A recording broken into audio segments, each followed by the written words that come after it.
आज in financial management के अंतर्गत capital expenditure criteria and investment strategy, इस पे हम लोग देखेंगे जो सिलेबस में यूनिट 4 है।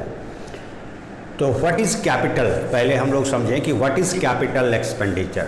इसमें कहीं कन्फ्यूजन नहीं होना है। Capital expenditure means long term investment, है ना, एक्सपेंडिचर फॉर लॉन्ग टर्म, यानी investment of funds in long term और परमानेंट सोर्स ऑफ इन्वेस्टमेंट। यहाँ और प्रोजेक्ट इन्वेस्टमेंट भी आप कह सकते हो, है ना, यानी capital project, investment project, capital expenditure, कोई डिफरेंस नहीं, है ना।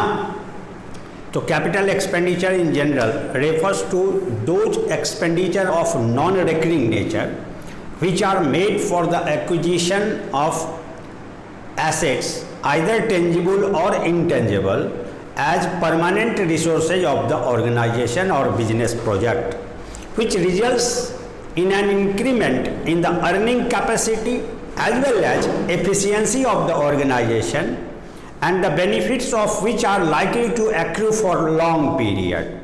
कहने का मतलब कैपिटल एक्सपेंडिचर नाम से इसका पता चलता है पूंजीगत व्यय। आप कैपिटल लगाते हो बिजनेस में, किस फॉर्म में लगाते हो?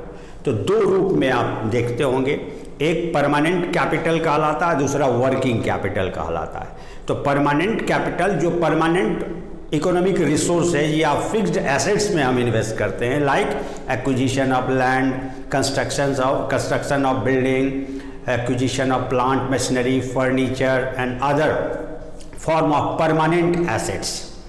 तो capital expenditure represents non routine expenditure, जो बार बार करने वाला प्रकृति का नहीं होता, यानी जब भी होता है तो निश्चित रूप से कोई न कोई स्पेशल टास्क यानी न्यू टास्क फर्म का होता है। या तो आप बिजनेस को कैपेसिटी इन्हेंसमेंट के लिए कर रहे हो, या बिजनेस के नए प्रोडक्ट लाइन स्टार्ट करने के लिए डाइवर्सिफिकेशन प्रोजेक्ट के लिए कर रहे हो, या फिर कोई नया इंडस्ट्रियल यूनिट सेटअप करना चाहते हो, है ना, मार्केट शेयर बढ़ाना चाहते हो, कुछ न कुछ नया रूटीन वर्क से हट के आपको करना है। और आप जानते हो कि जो normal day to day of activities जो होता है बिजनेस का, उसको हम लोग ऑपरेशनल एक्टिविटी कहते हैं। और जब भी कभी हम न्यू टास्क रिलेटेड कोई स्पेसिफाइड ऑब्जेक्टिव से एक्टिविटी परफॉर्म करते हैं तो वही न्यू टास्क प्रोजेक्ट कहलाता है। तो यहाँ पे कैपिटल एक्सपेंडिचर रिक्वायर्ड कब होगा? जब हम कोई ना कोई बिजनेस प्रोजेक्ट को इम्प्लीमेंट करने जा रहे होंगे, है ना। तो लॉन्ग टर्म इन्वेस्टमेंट डिसीजन इसी को कहा जाता है, या कैपिटल एक्सपेंडिचर डिसीजन, या इसको कैपिटल बजटिंग भी कहते हैं, या प्रोजेक्ट इन्वेस्टमेंट डिसीजन भी कहते हैं।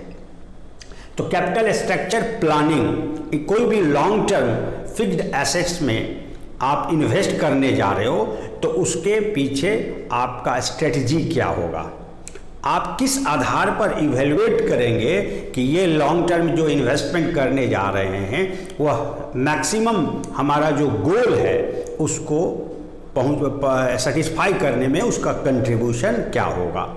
तो इसका इवेल्युएट करना, डिफरेंट इन्वेस्टमेंट प्रपोजल्स आपके सामने होगा, उसमें से जो सबसे ज़्यादा सूटेबल है उसको चूज करना है। तो डिफरेंट क्राइटेरिया हैं जिसके आधार पर आप एक इन्वेस्टमेंट का अप्रेजल कर सकते हो, इवेल्युएशन कर सकते हो। तो यहाँ पर कैपिटल एक्सपेंडिचर का मीनिंग तो क्लियर हो गया। अब हम लोग टाइप्स ऑफ कैपिटल एक्सपेंडिचर देखें।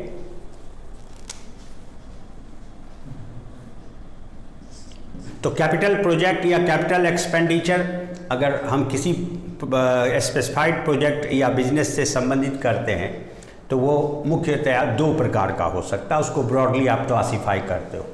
एक एक्सपेंडिचर जिसका संबंध प्रॉफिट अर्निंग से होता है, यानी प्रॉफिट यील्डिंग से, और दूसरा बिजनेस प्रोजेक्ट जिसका उद्देश्य मोटिव प्रॉफिट अर्निंग से ना हो करके, यानी प्रत्यक्ष रूप से कोई मोटिव प्रॉफिट अर्निंग का नहीं हो करके अदर पर्पज से होता है। जैसे इसमें के अंतर्गत प्रॉफिट अर्निंग अगर आप देख रहे हैं तो हो सकता है रिप्लेसमेंट प्रोजेक्ट हो, रिप्लेसमेंट प्रोजेक्ट के ऊपर आप कैपिटल एक्सपेंडिचर करना चाहते हो, यानी कैपिटल इन्वेस्ट करना चाहते हो, या फिर आप कैपेसिटी इन्हेंसमेंट के लिए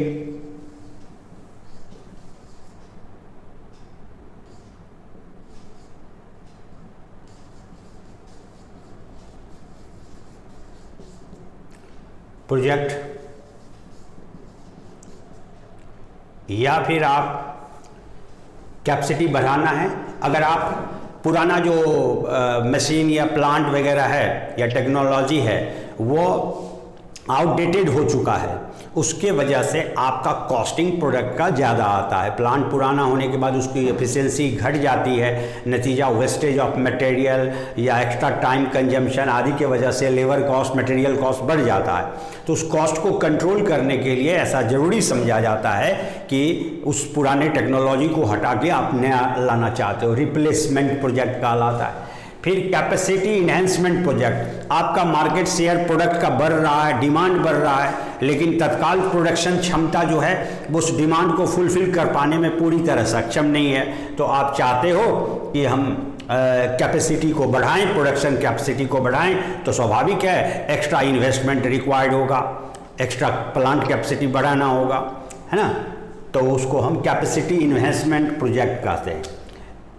हो सकता है आपका पर्पस क्या हो, नया प्रोडक्ट लाइन स्टार्ट, यानी आप जिस प्रोडक्ट को डील कर रहे थे, प्रोडक्शन में लगे हुए थे, डीलिंग में लगे हुए थे, उससे इधर हट के, अलग हट करके कुछ नए, एग्जाम्पल के तौर पर जैसे कोई मोटर व्हीकल्स के उत्पादन में लगा हुआ है, अचानक वो डेविएट होकर के डे टू डे जो होम डोमेस्टिक कंज्यूमेबल गुड्स है उसमें आ जाए, तो बिल्कुल डाइवर्सिफाई कर गया प्रोडक्ट। तो इसके लिए आपको नए यूनिट स्टार्ट करने होंगे, है ना, तो डाइवर्सिफिकेशन प्रोजेक्ट कहलाएगा।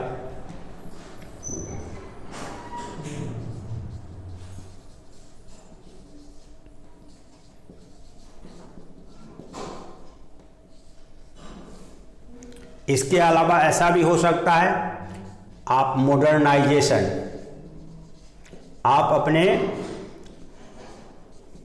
एग्जिस्टिंग फर्म को ही मॉडर्नाइज करना चाहते हो, बिल्कुल अपडेटेड टेक्नोलॉजी का इस्तेमाल करके अपने प्रोडक्ट की क्वालिटी, एफिशिएंसी सब में इम्प्रूवमेंट लाना चाहते हो, नए तरीके से कारोबार को प्रोजेक्ट करना चाहते हो, तो मॉडर्नाइजेशन प्रोजेक्ट। एक आप कंफ्यूज ना हो रिप्लेसमेंट और मॉडर्नाइजेशन में।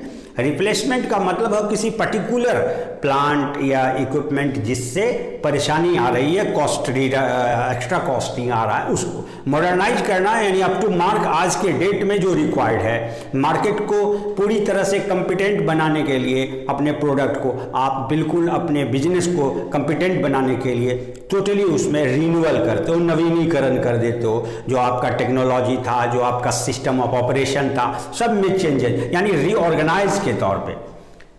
और भी बहुत सारा प्रोजेक्ट हो सकता है। तो इन सभी में लॉन्ग टर्म इन्वेस्टमेंट रिक्वायर्ड है। आप रिप्लेस करोगे तो पुराना स्क्रैप्ड वैल्यू में बिकेगा और नया में आपको अच्छा खासा ह्यूज अमाउंट का फंड का इस्तेमाल करना होगा।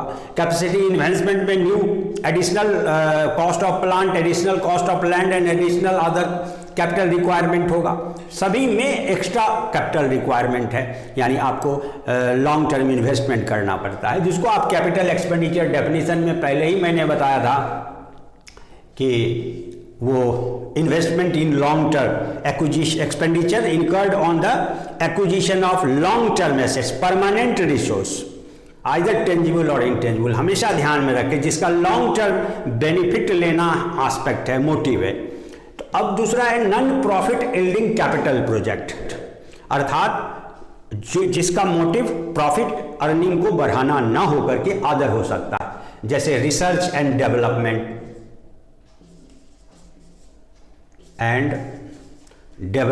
Project.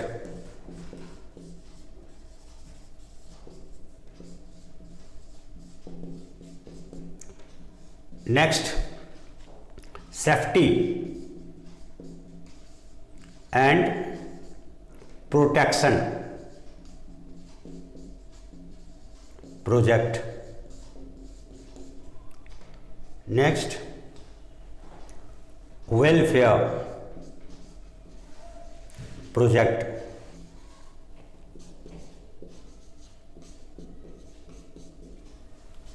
Environmental protection, environment protection project. तो इस प्रकार से आप गौर करें, आप research and development work carry करना चाहते हो अपने ऑर्गेनाइजेशन के इन हाउस या फिर अपने बिजनेस से रिलेटेड रिसर्च वर्क भी हो सकता है और अदर देन बिजनेस एक्टिविटी से रिलेटेड भी हो सकता है।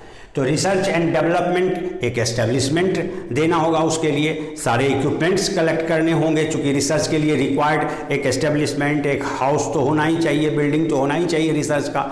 उसके अलावा उसमें जो इक्विपमेंट्स रिक्वायर्ड है वो भी अवेलेबल होना चाहिए, जो परमानेंट स्टाफ्स है उसको भी अवेलेबल होना चाहिए, यानी सारी व्यवस्था एक नई यूनिट के रूप में करना होता है। सेफ्टी एंड प्रोटेक्शन प्रोजेक्ट, जैसे आपके वर्कर्स एम्प्लॉई काम करते हैं उसके लिए आपको उसकी सुरक्षा को भी ध्यान में रखना होगा, क्योंकि जो वर्क है माइनिंग वगैरह में आप अक्सर हाँ देखते होंगे या जहाँ पावर जनरेशन का काम होता है वो सब बहुत रिस्की होता है। तो उसके सेफ्टी के लिए बहुत सारे सेफ्टी का नॉर्म्स, जैसे आप आजकल है कि चाहे एजुकेशनल इंस्टीट्यूशन हो या कोई भी हो, फायर से बचने के लिए अग्निशामक यंत्र कहते हैं उसको, वो लगाना है। तो आपके जितने लंबे चौड़े प्रोजेक्ट हैं बिजनेस के ऑलरेडी रन कर रहे हैं, तो सभी जगह फायर जो उसका यंत्र है वो लगाना पड़ेगा, अग्निशामक यंत्र, तो आपकी हैवी अमाउंट खर्च होगा। उसी तरह हेलमेट की व्यवस्था, चूँकि लीगल है, कानूनी है रूप से, आपको अनिवार्य रूप से उसको फॉलो करना है सेफ्टी पॉइंट को, तो उसके लिए हेलमेट की आवश्यकता पड़ सकती है। एक्स्ट्रा ड्रेसेज इस तरह का हो जो उसको बचाए उस तरह प्रदूषण से। तो इस तरह का सेफ्टी एंड प्रोटेक्शन से रिलेटेड प्रोजेक्ट है जिसका प्रॉफिट अर्निंग पे बहुत ज़्यादा असर नहीं पड़ने वाला है। दूसरा वेलफेयर प्रोजेक्ट है, वो पब्लिक वेलफेयर के लिए भी आप रोड कंस्ट्रक्ट कर देते हो आवश्यकता पड़ने पर, हॉस्पिटल बनवा देते हो, धर्मशाला बनवा देते हो, मंदिर कर देते हो, एजुकेशनल इंस्टीट्यूशन सेटअप कर देते हो। इस तरह का जो है उसका सीधा कोई असर बिजनेस के प्रॉफिटेबिलिटी पे नहीं पड़ता।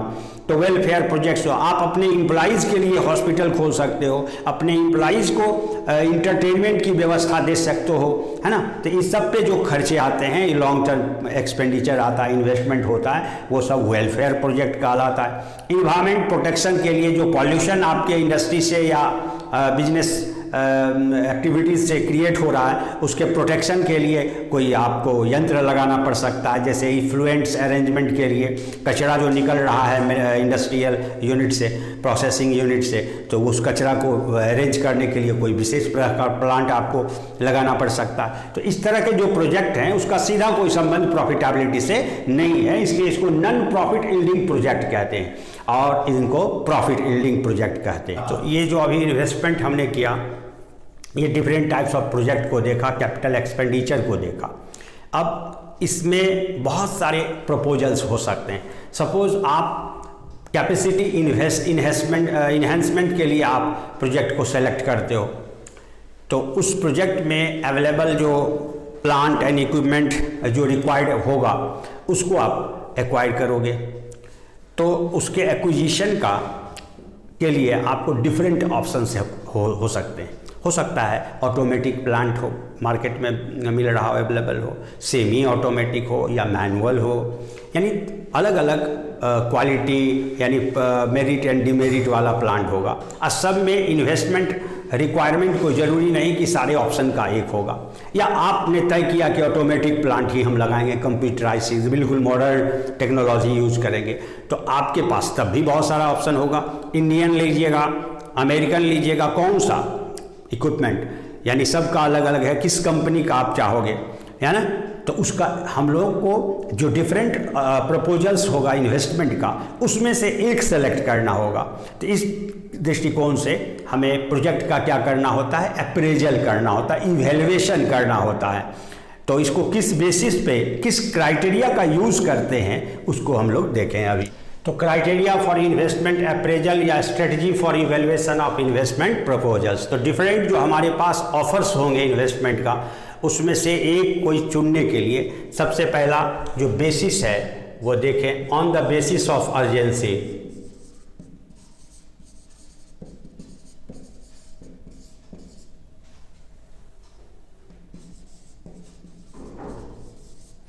यानी सबसे ज़्यादा ज़रूरी क्या है, आपको हेलमेट सेफ्टी प्रोजेक्ट को लागू करना है या प्रॉफिट यील्डिंग किसी प्रोजेक्ट को लागू करना है। इसमें से चुनाव करना हो तो आपको देखना होगा कि अर्जेंट सबसे ज़्यादा कौन है। हालांकि ये बड़ा डिफ़िकल्ट टास्क है कि किसी चीज़ का अर्जेंसी तय करना। कई एक बार इसमें स्पष्ट सामने होता है कि पहले ये करना है, तब तो ऑब्जर्वेशन बेसिस पे आप कर लेते हो। लेकिन जब वो कई बार ऐसा भी होता है, कन्फ्यूजिंग होता है कि सारे ऑप्शन हैं, कोई भी एक शुरू हम कर सकते हैं, कोई ऐसा इमरजेंसी की बात नहीं है, तो उस दशा में तय करना बड़ा कठिन होता है। इसलिए यह बहुत प्रैक्टिकल नहीं है। विशेष परिस्थिति में जब आपको स्पष्ट दिखाई दे हो तो आप चुनाव कर सकते हो।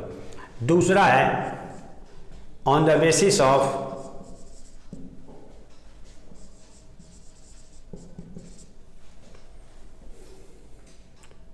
Risk, return and risk, return या प्रॉफिटेबिलिटी आप कह सकते हो।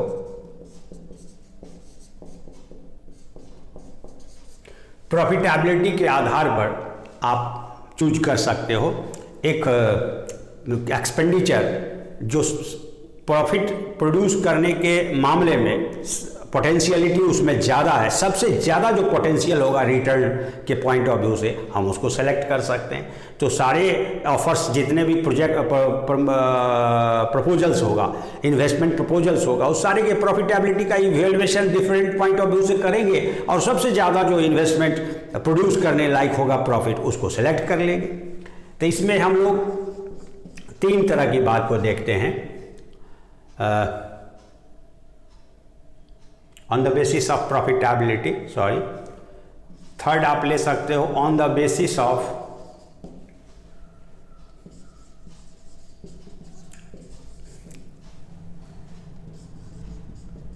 रिस्कीनेस, यानी degree of risk involve by the investment proposal, यानी कौन सबसे ज़्यादा रिस्की है उसको इग्नोर कर देना है, रिजेक्ट करना है। कौन में मॉडरेट रिस्क है उसको एक्सेप्ट करना है, लो रिस्क वाला एक्सेप्ट करना है। It depends upon the management aptitude and capability of the firms financial strength and other factors. तो इसका हम लोग रिस्क के आधार पर वैल्यूएशन करेंगे, किसका, प्रोजेक्ट प्रपोजल्स का, और जो सबसे मिनिमम रिस्क वाला होगा उसको कंसीडर करेंगे सिलेक्शन में। चौथा, ऑन द बेसिस ऑफ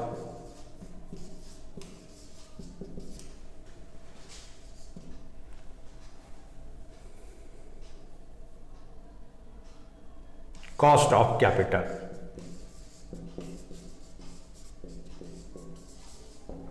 यानी आपके पूंजी की लागत, जो कैपिटल रिक्वायर्ड है, जिसमें जिस इन्वेस्टमेंट प्रपोजल का कॉस्ट, कैपिटल कॉस्ट कम से कम होगा, उसमें जो इन्वेस्टमेंट रिक्वायर्ड है उसके लिए जो सोर्स से हम फंड अरेंज करेंगे, उस पे जो हमें ब्याज, डिविडेंड आदि के रूप में पे करना है, वो कॉस्ट ऑफ कैपिटल सबसे मिनिमम हो। तो on the basis of cost of capital, है ना। इस तरह से ये तीन इन्वेस्टमेंट, चार के क्राइटेरिया हैं जिसके आधार पर आप इवैल्यूएशन कर सकते हो। तो इसके उद्देश्य से डिफरेंट टेक्निक्स सुझाए गए हैं जिसको कैपिटल बजटिंग टेक्निक्स क्या है, techniques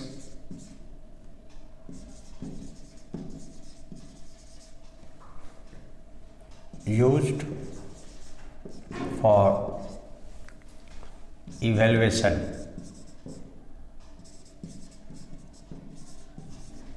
of a capital project or investment proposals। ये टेक्निक को हम दो भाग में बांट सकते हैं। एक ट्रेडिशनल टेक्निक है,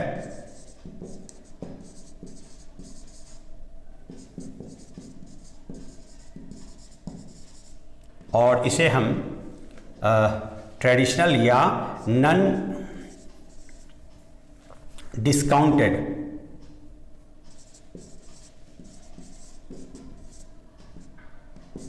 कैश फ्लो टेक्निक कहते हैं।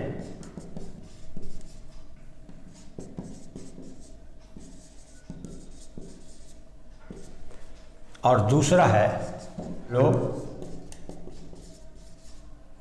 टेक्निक्स कहते हैं। ट्रेडिशनल टेक्निक है, इसमें तो मुख्य रूप से एक पे बैक पीरियड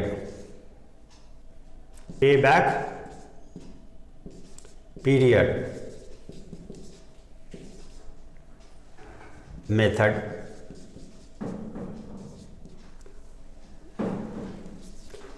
उसके बाद दूसरा देखें तो एवरेज, या आप ऐसे लिख सकते हो rate of return method,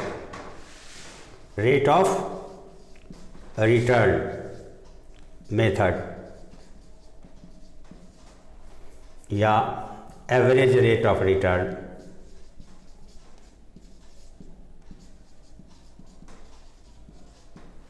third आप देख सकते हो ये पे बैक पीरियड में थोड़ा सा इंप्रूवमेंट, पोस्ट पे back period method.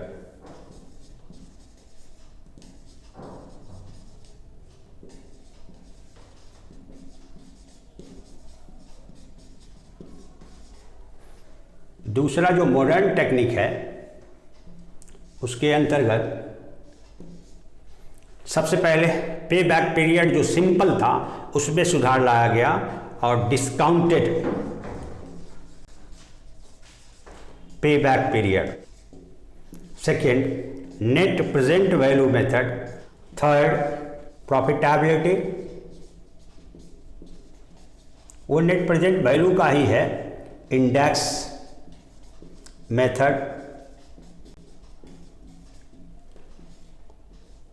Fourth cost benefit ratio, IRR, internal rate of return. तो इसको नोट डाउन कर लीजिए, इन सभी पे इंडिविजुअल 1 बाय 1 हम चर्चा अगले क्लासेस में करते जाएंगे। ओके, आज के लिए इतना ही, थैंक यू।